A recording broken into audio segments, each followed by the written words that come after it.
The following is for conversational purposes only and should not be interpreted as advice. Please consult a professional before making any decision based on this content. Hello, everyone, and thank you all for joining us for Katie Talks Travel. I'm Lynn Schneider, and I'm here with Katie White today. She is an independent travel agent, and this is the first episode of Katie Talks Travel. And I want to say welcome, Katie. Thanks for having me. I'm really excited. Yeah, so this is really awesome that we have a new podcast that we're introducing today, and we're getting to know Katie and just sort of finding out a little about her so that we can introduce her to all of you. And so, Katie, I know that you do a lot of different things. You're a travel agent, but you're also a mom, and you have quite a, a lot of interests, it looks like, when I did my research. And I want to start out just by asking you, how did you get into the whole travel thing? So I have always loved to plan travel, and traveling is just kind of my thing. It always has been since I was young. The first really big vacation that my family ever went on, I think I was 10, and we went down to Florida with my grandma, and it was one of those core memories for me. Mm-hmm. It's something that has kind of shaped me as a person. It was a wonderful trip and one of my most treasured memories. And I've loved traveling ever since then. Mm-hmm. I started work as a direct support professional, and I worked with people with all sorts of different disabilities. And then I moved from that job into a more corporate kind of field. I was still working with individuals with disabilities, but it was more in a management position. And, it was just kind of that 9-to-5 grind. Because it was management, I was on call all the time, and I just didn't have time to do things that I loved. And my kids, one is 5, my son Wesley, and then my daughter is 3. They were getting to an age where I just needed to be more present at home. We're homeschooling them, and I needed to be home. So my husband said, well, why don't you become a travel agent? Because you have loved to do this. You already plan travel for not only our family, but your parents and your friends. You already do this. So why don't you just do it? It's something you've always dreamed about doing. You're talking about taking a break from the corporate world and stepping back. So this seems like the perfect time.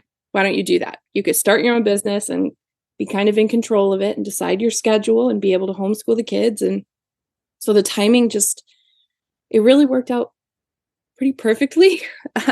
Right place, right so time. That's really how I ended up formally being a travel agent. I've been doing it for friends and family for years and years, though. Great. And you, are you visually impaired? I am not. So I am fully sighted, but my husband is legally blind, and then both of my parents are legally blind.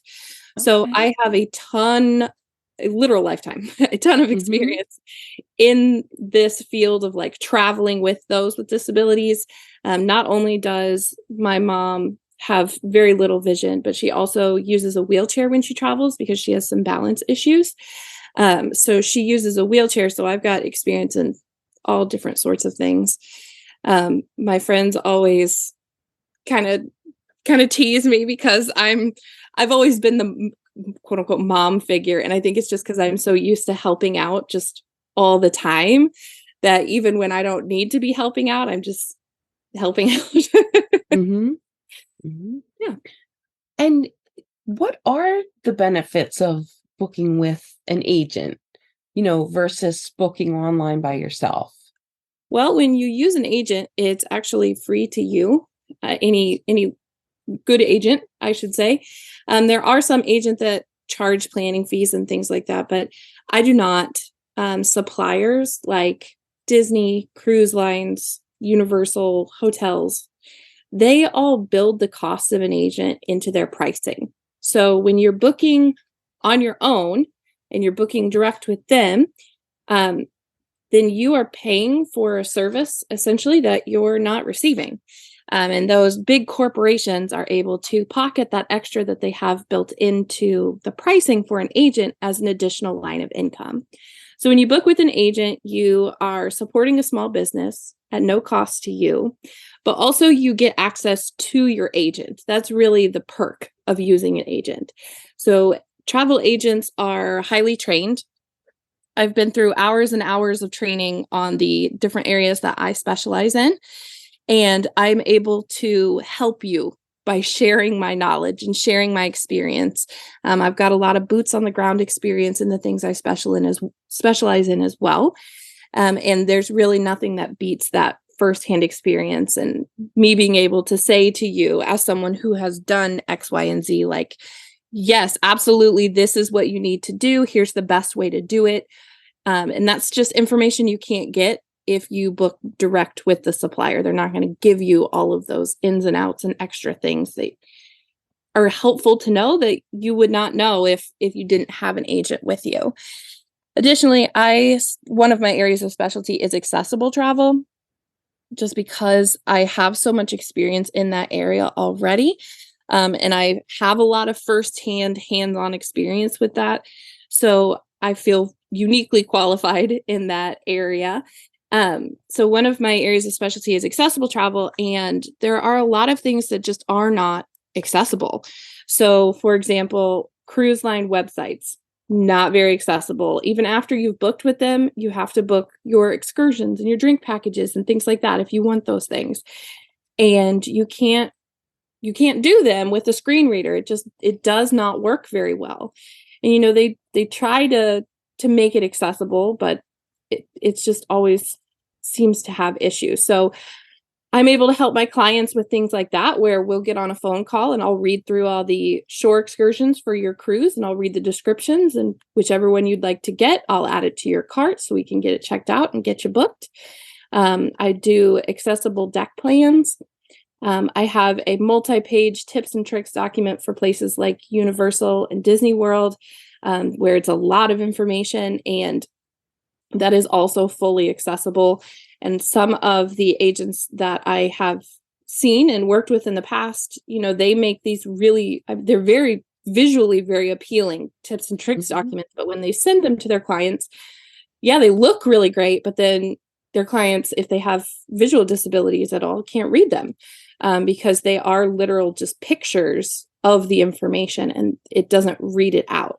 So I make sure that everything that I do is in an accessible format. That's great. And I think not only the preliminaries, not only the,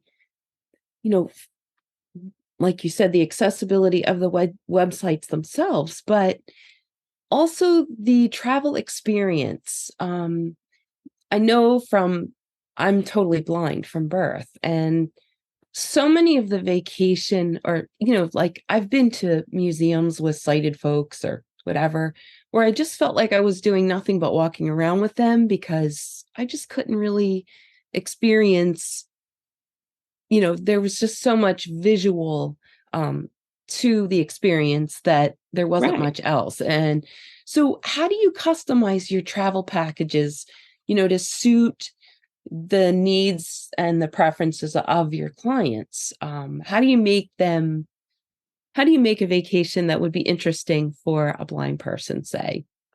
Yeah, so it really depends person to person and package to package and kind of what they are looking for. But I make sure that I lay out all the different accessibility items. So, for example, I had a client go to Disney World in May, and she is also completely blind, and she wasn't sure how that was going to go. So I made sure that I let her know all of the different things that were available to her through Disney. For example, they have the audio description while you're walking around the park. And so I made sure I let her know that where to get those, like very specifically, this is where you need to go. How to go about getting them, making sure that it's calibrated right. Because, sometimes when they do audio description devices, they'll change it for low hearing versus low vision. So making sure that she knows how to go about getting that was one of the things that I did as well. And then trying to braille up any information that she would need. So I send out a packet to my clients before they travel with all of their documents, just in case they need them. They all have them digitally as well, but just in case you need documents, like the actual physical That's copy, awesome. I make sure that those are brailled as well, so that you're not going, well, I've got this piece of paper, but I don't know what it is. So that you know what you're looking at. And it, like I said, it just depends on where it is that they're going. I'm doing a group cruise. I've got a couple planned actually, but I'm doing one to Alaska in 2024. And a lot of the people that are booked into that group do have some disabilities of different kinds. Some of them are legally blind as well. And I'm planning to do a ship orientation tour with the group. So we'll all go around and I will lead the group, and we'll go on a walk about the ship and talk about the different places and where they are located, so that you have at least a general guideline of where things are once we're on the boat. And then we will do meetups around the ship, and we'll do activities together. I'm planning to let people know, like, hey, I will be in this location every morning, and I'm going to read off the cruise compass, which is essentially like a little newsletter about the day. They don't have that in an accessible format, and it has good information in it that everyone should be able to access. So I will be reading that out to people. And then I also plan to be able to tell everyone who is going with me to say, hey, my family is going to be at the buffet restaurant tonight at 6 p.m. If you'd like to come with us and I can assist you at the buffet, meet here at this point in time, and then we'll all go up to the buffet together. So like I said, it really just depends on who's going and what they need. I've had people that they're getting ready to leave for Hawaii actually, and they're taking multiple guide dogs with them. So there's been a lot that has gone into that, and making sure that all of their tours are aware and prepared that there are guide dogs coming, making sure that the hotel knows and has them on a ground floor near the relief area, and all of that sort of stuff. I do the legwork for my clients so that they don't have to do that. I mean, do you think that, in your experience, because you've been a travel agent since, you said 2020, 2018, 2022. And I mean, has there been an improvement in terms of making things more disability friendly? In terms of, like, are these destinations aware that people with disabilities are traveling there? Do you feel like this is something that really needs more work, or? So I feel like absolutely it needs more work.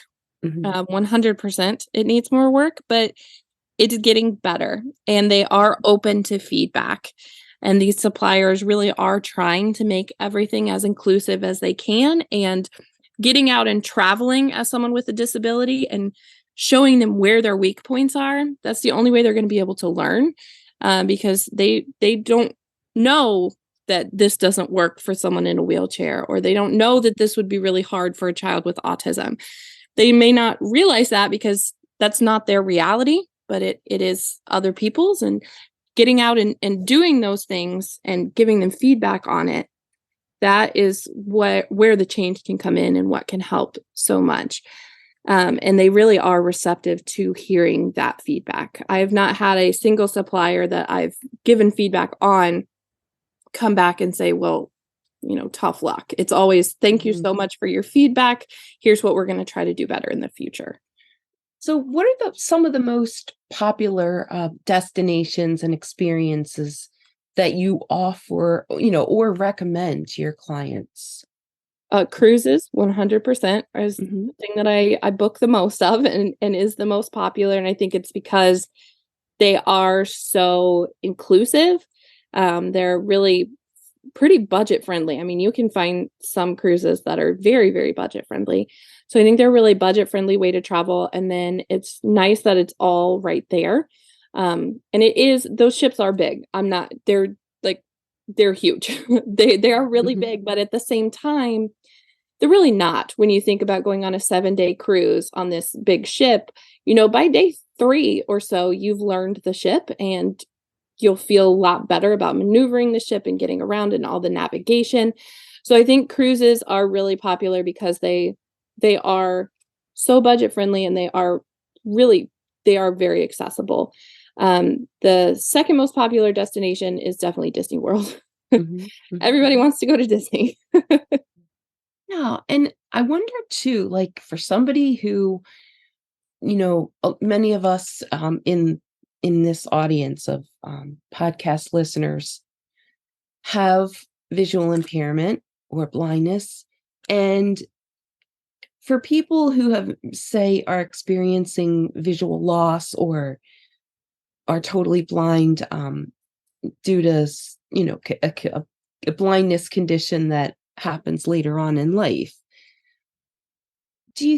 how do you get people to consider travel? Because they might feel uncomfortable about travel, or maybe they don't even think that it's possible for them since they've, lost their vision. What can you say to sort of motivate people to consider travel? People like me who don't travel, but who might want to. So I think the best thing that I can do, because I've had several people that have talked to me like that, it's literally just talking to them and kind of sharing my own personal experience and talking about my family and what has worked for us.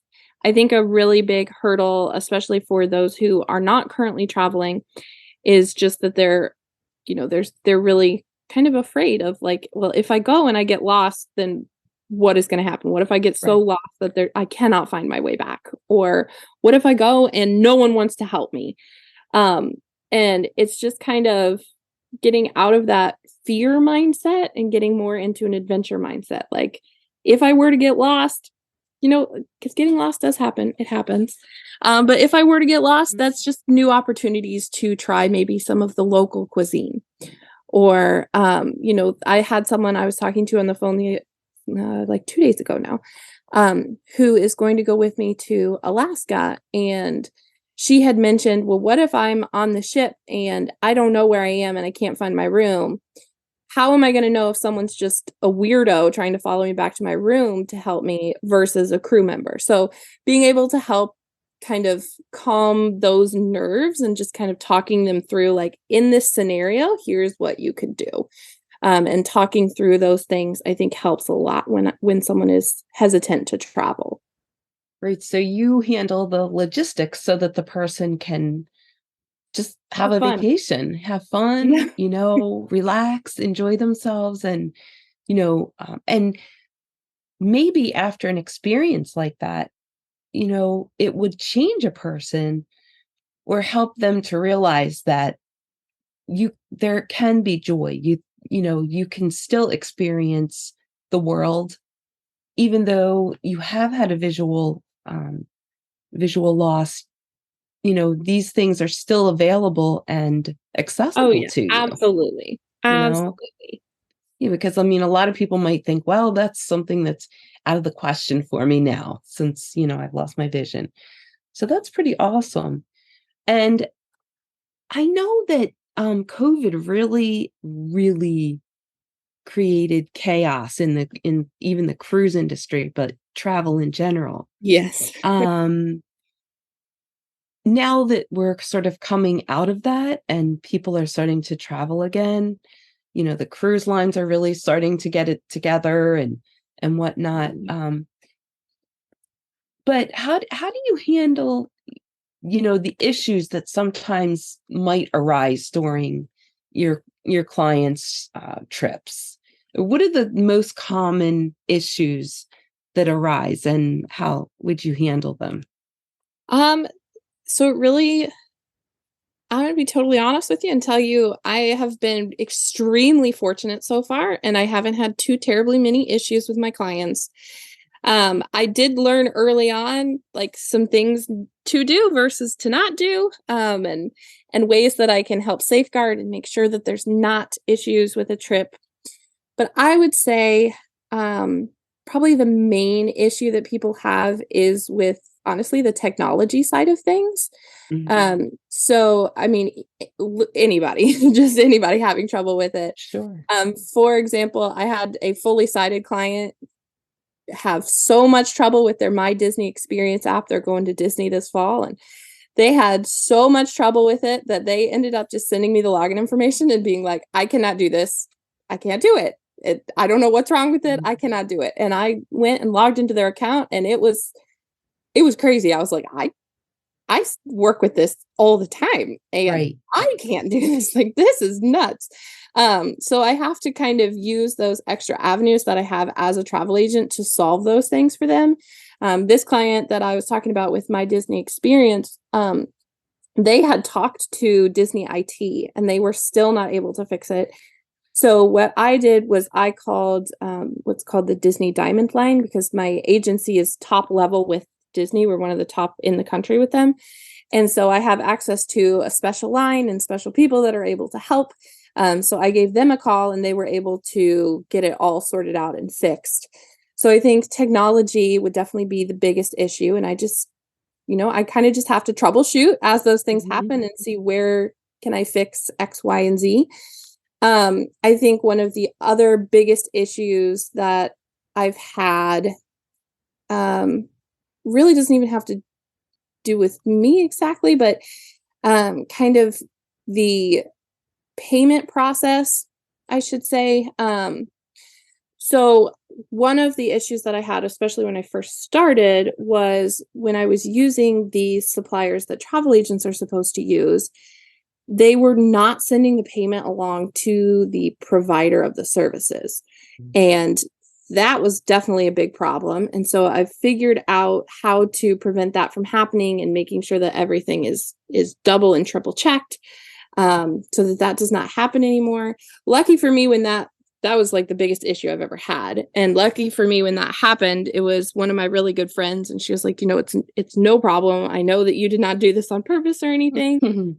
And it turns out it was a whole issue and with their, what is that called? Oh, the clearinghouse with the actual supplier of the travel. And that all got sorted out. But it's a lot of troubleshooting and doing my best to help when I can.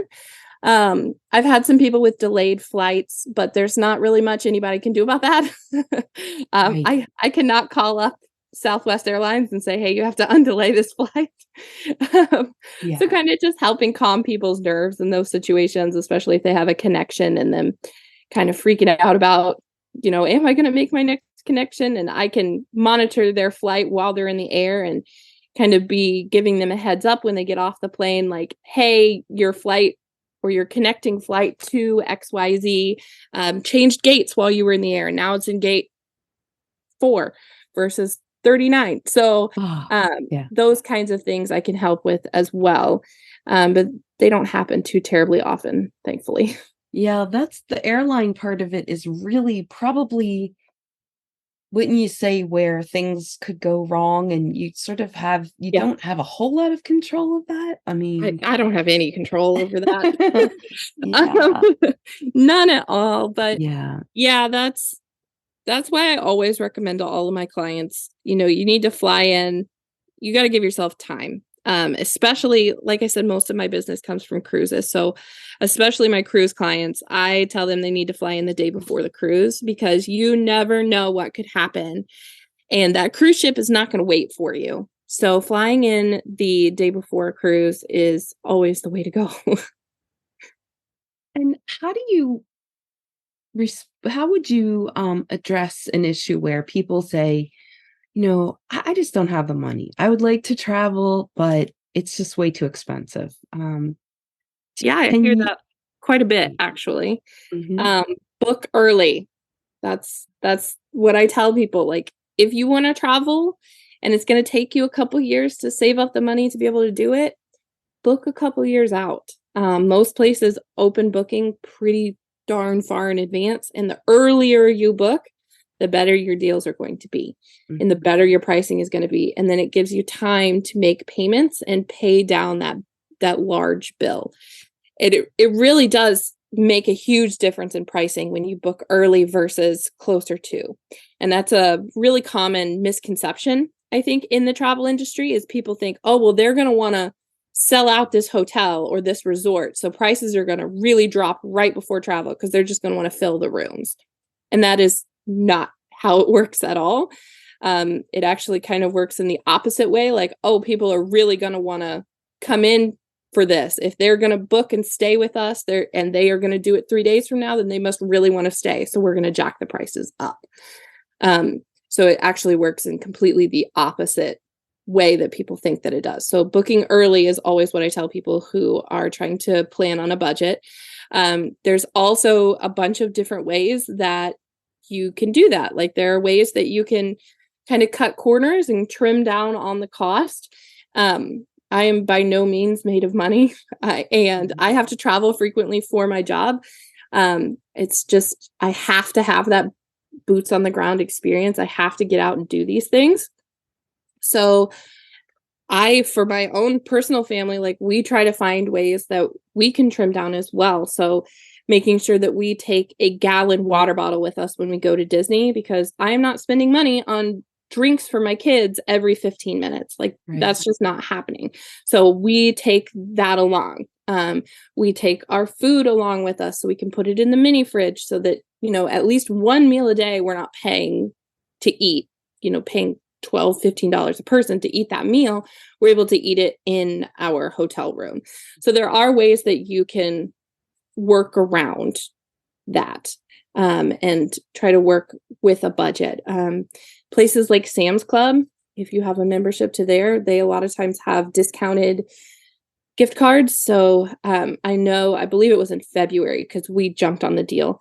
They had $200 Disney gift cards for $100 and I want to say it was $72, which, it's only $18, but over a large payment towards a trip, if you're talking a $2,000 Disney trip, that makes a big difference. If you buy 10 of those, then you're saving $180, not just $18.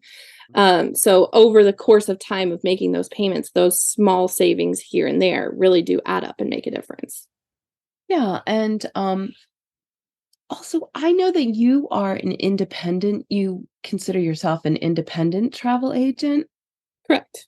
Okay. So you really kind of run your own show. I do.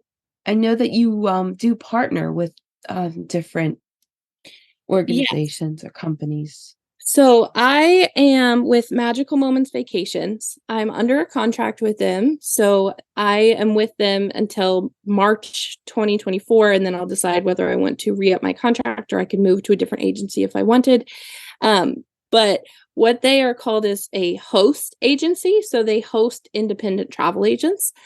And that allows the agents that they work with to gain access to their resources.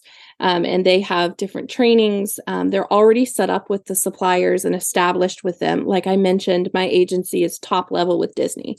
Well, there's only, I think, 4 agencies in the entire United States that are top level with Disney. So it would be very hard for me if I were to start off on literally completely on my own without a host agency. It would be very hard for me to climb that ladder and get access to those resources. Whereas if I partner with Magical Moments Vacations, I have access to their resources. So I do work. I am an independent travel agent. I make all my own business decisions. I manage all of my things, but I work under the umbrella of Magical Moments Vacations so that I have access to their resources.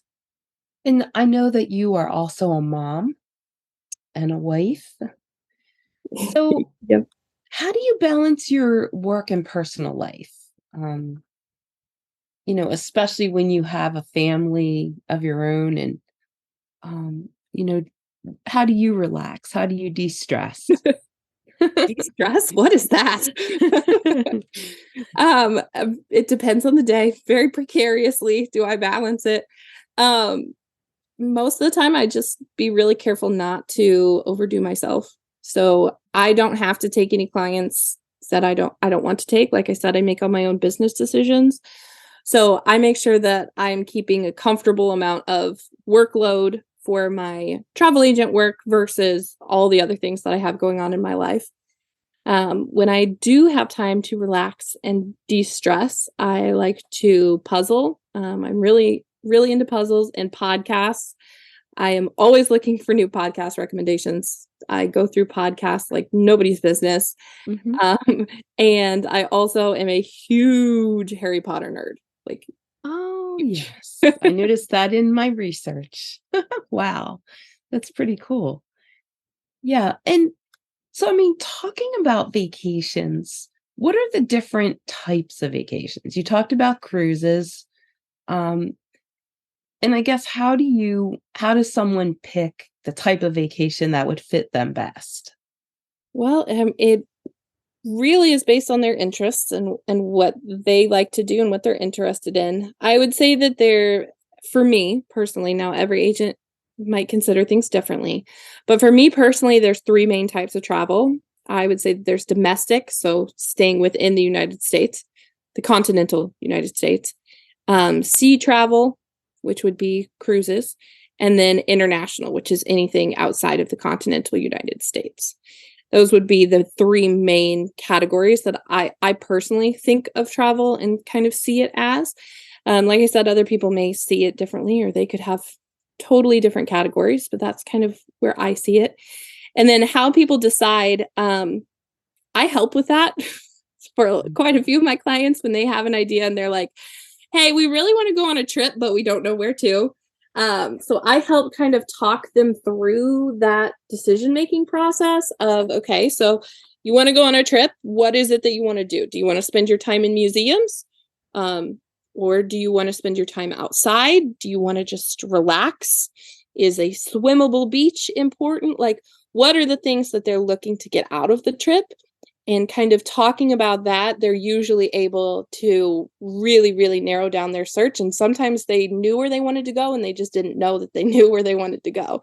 So it's kind of talking through and making sure I'm asking those pointed questions that I've just learned through experience to ask is how I help people narrow down what they want to do and what's going to be a good fit for them. Mm-hmm. Sort of like, people would say, well, some people would say, well, I do all my own investments. And I'm like, are you kidding me? I am not, that is not what I'm good at. So I go to a professional and they, people that know how to do that kind of thing. And it's the same way with travel, I guess. Like, yes, when you exactly consult with a professional, like somebody that can really help you make the most of the money that you have to spend on a travel vacation, and also to get you the vacation that suits you and your, everyone's different, right?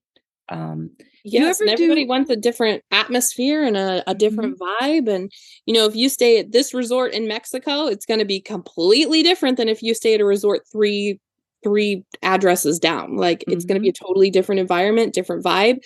So when you talk to a travel agent, you're going to be able to get that information and really get a tailored vacation that's going to fit to what you're looking for. So what are some of the places that you visited or that you want to visit in the future? Okay, so visited is a very long list. I've been to the Caribbean a ton of times, including the Bahamas. I've been to Mexico a ton of times. I've been to Cabo, which I guess counts as Mexico, but it's on the other side, so it's worth noting in my opinion. I've been to a lot of the states. I've not been to all 50, but I've been to quite a few of them. And I've been to internationally, I've been to Greece and Crete, and I was over in like the Greek Isles for a couple of weeks. I was doing volunteer work with Archelon Sea Turtle Rescue, and that was really, really awesome. So those are all the places that I've been.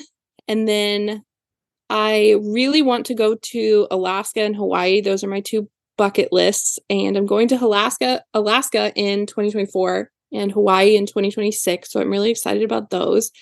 I also really want to see Iceland. I think Iceland would be amazing to visit. I've heard wonderful things about it. And then like my real real bucket list, the place that I don't know that I'll ever make it, but that would be really, really cool is to see the Great Barrier Reef. I would love to go to Australia and be able to see that. I love ocean life and everything that has to do with the ocean. And so I would really love to see the Great Barrier Reef, but I don't know that I'll ever make it out that far. I don't know if I could stand the flight. It's a really long flight. Yeah. Yep. I know. Yeah. So, and I don't know, you are, as a business owner, a lot of us, I think in the blind community have thought about starting our own businesses, and we've sort of, and a lot of times, of course, we face a lot of discrimination in the job market, and it sort of leads some of us to think about starting our own business. Do you have any advice? I know that this could be an entire podcast, but any general advice for people who want to start their own business, whatever business that might be? I think definitely believing in yourself is the main thing. I've wanted to be a travel agent for years and years and years, and I just didn't believe in myself enough to do it. And it took that extra push from my husband to really make it a reality. And there have been hard times, and there have been times when I've gone months without having a new booking, and that's not easy. That's rough, and it's hard on you mentally because you're like, well, what am I doing wrong that no one wants to work with me? Right. What did I do that made people mad? But it's just believing in yourself, and I think having that passion is going to make a big difference as well. Right. And how did you cope during the pandemic? And from a business perspective, how did that work out for you? Well, so the pandemic was really before I started. So it wasn't a big thing for me business-wise. Mm-hmm. Personally, I had a newborn, and that was terrifying. But business-wise, it didn't really make a difference because I didn't start my business until March of 2022. Okay. So by then, the pandemic had been sort of winding down pretty much. Yep. Yeah. And travel was starting to open up. I mean, there were still regulations that were changing frequently, and all different places had different guidelines of what people should do. So there was a lot of changes happening and research I had to do for clients who traveled towards the beginning of my official travel agent career. But there wasn't any like huge disruptions that I personally had to deal with. Right. Yeah, because that was a really, really difficult time. Because I would listen to travel podcasts, and especially the cruise lines were just really struggling. Well, yeah, they had to completely shut down for a long time. Mm-hmm. I have always thought about going on a cruise. So what are the differences in the cruise lines? I mean, they're not all created equal, right?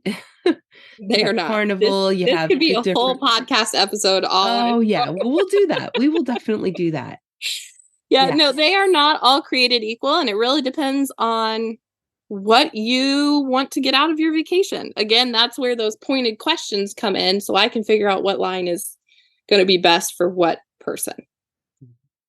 So do you, one of the things I often think about with traveling abroad outside of the country, what are some things that people need to think about when they travel abroad? Your documents, travel documents.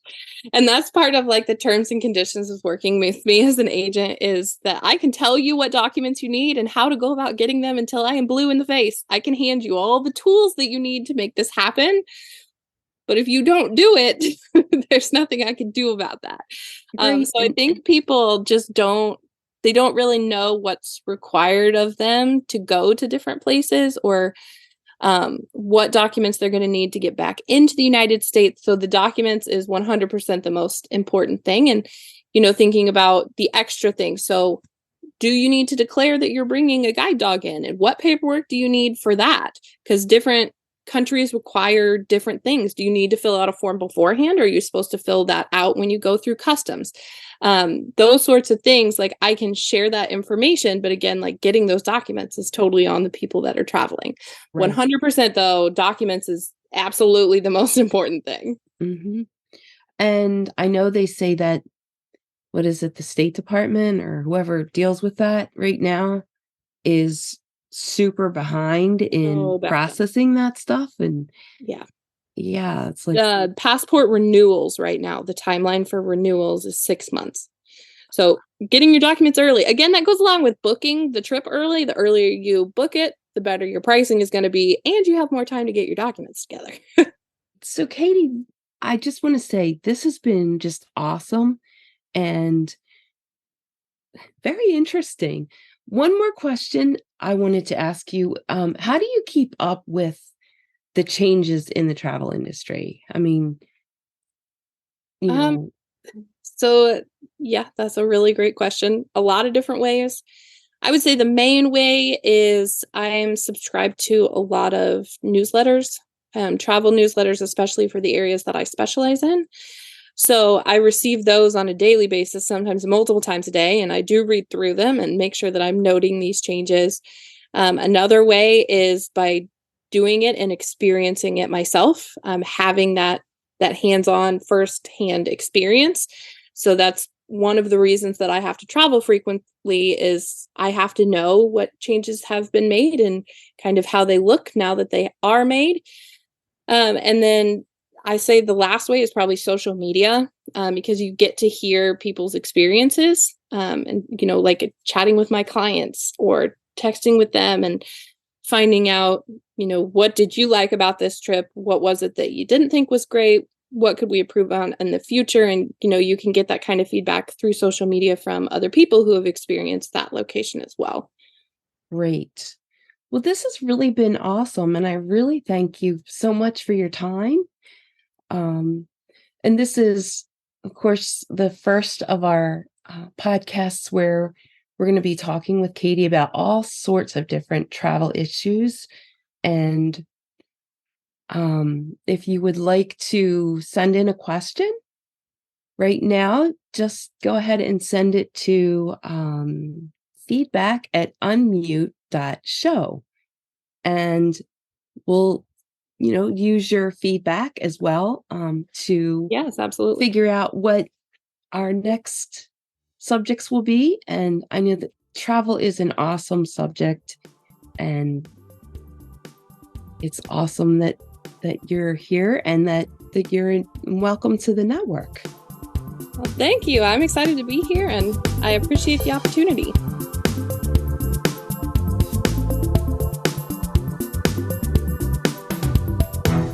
Did you know on the Unmute Podcast Network every Friday, Lynn sits down and chats about 3 tech news stories that caught her attention over the last week. If you're interested in a quick recap of stories you may not have heard, check out Friday Finds with Lynn every Friday. Find Unmute in your favorite podcast app and send us an email to feedback@unmute.show with stories you think Lynn should check out. Stay abreast with this week's news updates.